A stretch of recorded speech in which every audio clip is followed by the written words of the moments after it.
আমি আসলে পঞ্চগড় থেকে ঢাকার উদ্দেশ্যে যাচ্ছিলাম আর কি। তো এর মধ্যেই হচ্ছে আমি যখন রংপুরেই ছিলাম তখন রংপুর ক্রস করছিলাম বৃষ্টির জন্য, ধীরে ধীরে যাচ্ছিলাম। তো ওই মুহূর্তে হচ্ছে আমি কোনোভাবে জানতে পারি যে এখানে হচ্ছে বাংলাদেশ সেনাবাহিনীর একটি টিমের সাথে আমাদের কমান্ডার সাহেব আছেন, আমাদের এখানে বিএনপির যারা নেতৃবৃন্দ একাধিক জন এবং আমাদের বৈষম্য বিরোধী ছাত্র আন্দোলনের জেলা এবং মহানগরের আহ্বায়ক, তাদের সাথে আমি তখন শুনেছি যে তাদেরকে ডেকে জিজ্ঞাসাবাদ করা হচ্ছে।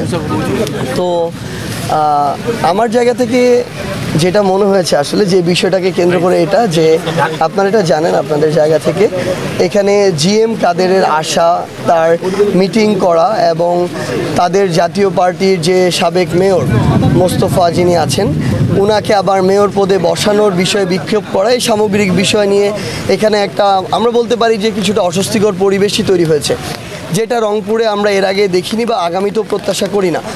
বাট আমাদের জায়গা থেকে যে জিনিসটা আমরা মনে করি সেটা হচ্ছে 2024-এর এই অভ্যুত্থানে যারা ফ্যাসিস্ট বিরোধী লড়াই করেছে, আমরা এটা বিএনপি বলি, এটা জামায়াত বলি, এনসিপির বর্তমানে যারা নেতৃবৃন্দ আছেন তাদের কথাই বলি না কেন, আমরা দেখেছি আমাদের বিএনপির ভাইদের বিরুদ্ধে যখন মিথ্যা মামলা, গুম, খুন, হয়রানি এরকম লক্ষ লক্ষ মানুষের সাথে এই বিষয়গুলো হয়েছে, যখন জামায়াতের অনেকের সাথে এই বিষয়গুলো হয়েছে, তখন জাতীয় পার্টি ক্ষমতার সাথে নেগোসিয়েশন করে বিরোধী দল, দামি বিরোধী দল সেজে আওয়ামী লীগকে সরকারি দলের বৈধতা দিয়েছে। আমরা আমাদের জায়গা থেকে আমরা একদম এটা বিশ্বাস করি যে আওয়ামী লীগ তারা বাংলাদেশে যেই কাজ করেছে একই কাজ বি টিম হিসেবে জাতীয় পার্টি করেছে এবং আওয়ামী লীগের যে কনসিকুয়েন্স হয়েছে এবং আগামীতে আরও হবে বলে আমরা প্রত্যাশা করি, একই কনসিকুয়েন্স জাতীয় পার্টির হওয়া উচিত।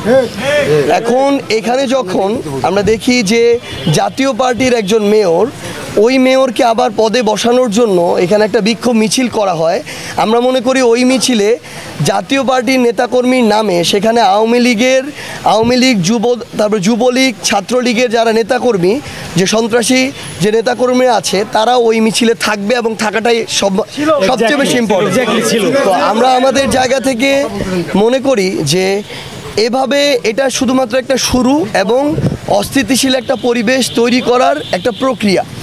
তো সেই জায়গায় যখন জাতীয় পার্টির ব্যানারে বা নামে আওয়ামী লীগ বা তাদের দোসররা আবার এভাবে রাস্তায় নামবে, এটা শুধু স্থানীয়ভাবে নয়, পুরো রংপুরের বা পুরো দেশের আইন শৃঙ্খলার পরিস্থিতির জন্য আমরা মনে করি বিপজ্জনক। কাঠ ও পিভিসি ম্যাটেরিয়ালের সংমিশ্রণে তৈরি আধুনিক আরএফএল উডিডোর, কাঠের চেয়েও কঠোর।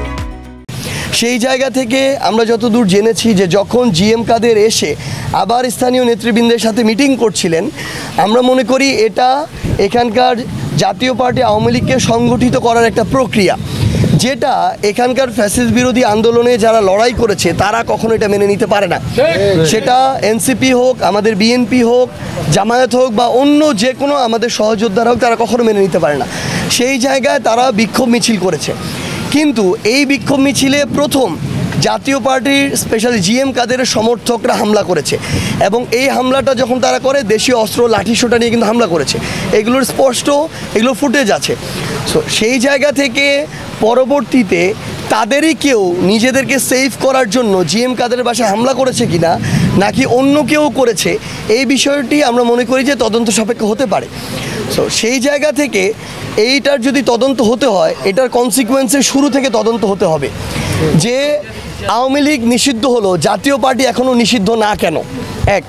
দুই নম্বর হচ্ছে জাতীয় পার্টি, আওয়ামী লীগ এবং জাতীয় পার্টির যারা বিভিন্ন সদস্য, কার উদ্দেশ্য কী ছিল আমরা জানি না, তারা কিভাবে রংপুরে এত বড় মিছিল করতে পারে, তাও একজন অবৈধ নির্বাচনের অবৈধ মেয়রকে ক্ষমতায় বসানোর জন্য।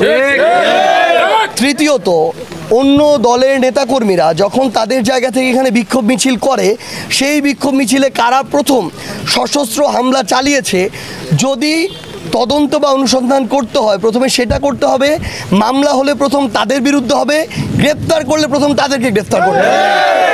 এরপরে কেউ যদি তাদের জায়গা থেকে সার্বিক দিক থেকে যত রকমের প্রভাবক অনুঘটক দিয়ে একটা ঘটনা উস্কে দেওয়ার চেষ্টা করে, এরপর যদি এরকম দুই একটা বাইক পুড়ে যায়, সেটার দায়ী কখনো এদেরকে করা যেতে পারে না। আমরা আমাদের জায়গা থেকে মনে করি তারপরও এই যে বিশৃঙ্খলা যেটা হয়েছে এটা আমরা প্রত্যাশা করি না। আমরা প্রত্যাশা করি না যে কোনো জায়গায় একটা বাইক কেন, কোনো একটা পাতাও অকারণে পুড়ে যাবে, এটা আমরা প্রত্যাশা করি না। সেই জায়গায় আমরা মনে করি যে রংপুরের স্থিতিশীলতা আমরা সবাই চাই, এবং বাংলাদেশ সেনাবাহিনী অভ্যুত্থানের পর থেকে এখন পর্যন্ত আইন শৃঙ্খলা রক্ষায় একটা গুরুত্বপূর্ণ ভূমিকা পালন করছে। আমরা প্রত্যাশা করি এখানের আইন শৃঙ্খলা রক্ষার জন্য সেনাবাহিনী বা পুলিশ সহ যারা আছেন তারা তাদের জায়গা থেকে যৌথভাবে এই কাজটা করে যাবেন। আমরা একদম বাংলাদেশ সেনাবাহিনীর প্রতি আমাদের ওইটুকু পূর্ণ শ্রদ্ধা সম্মান রেখেই বলছি, এই বিষয়ে তদন্তের জন্য বৈষম্যবিরোধী ছাত্র আন্দোলনের কাউকে হোক, বিএনপির, জামায়াতের, এনসিপির যে কাউকে হোক, তাদেরকে জিজ্ঞাসাবাদ করা যেতে পারে, অবশ্যই প্রয়োজন। কিন্তু আমরা মনে করি রাত 1টা 2টা এটা আসলে ওইভাবে ভালো, মানে ওই সময়টাই দৃষ্টিকটু দেখায়। বরং আমরা প্রত্যাশা করি যে তাদেরকে যদি যে কোনো টাইমে, দিনের বেলা, অফিস আওয়ারে ডেকে নেওয়া হয়, সবাই প্রস্তুত থাকবে এই বিষয়ে সহযোগিতা করার জন্য, আমরা মনে করি। সো আমাদের জায়গা থেকে এইটুকুই প্রত্যাশা থাকবে যে এক ঘটনার শুরু থেকে কনসিকোয়েন্স টানার জন্য, সে অনুযায়ী কাজ করার জন্য।